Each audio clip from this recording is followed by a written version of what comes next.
hancur.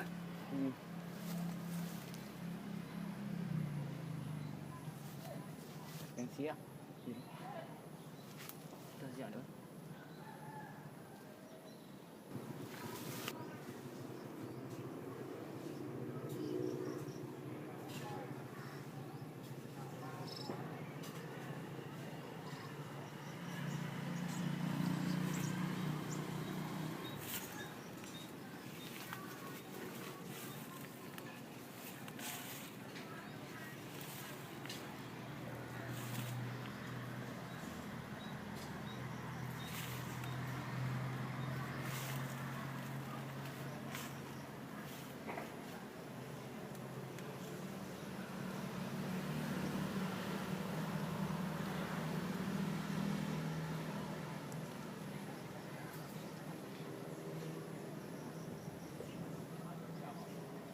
Baiklah, kita sekarang sudah berada di Komplek Makam Abdul Rahman, Kampung Siron, Dusun Lampuh Raya.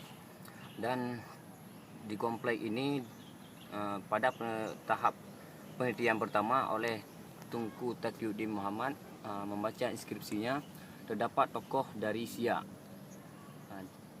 Kami dari Mapesa akan mengadakan gotong royong atau musyawarah yang akan dilaksanakan tanggal 30 Agustus 2015 dengan mengajak Handai Taulan dan warga Kampung Siron untuk kita menata kembali komplek Abdul Rahman ini supaya tertata dengan rapi dengan sedia kala, dan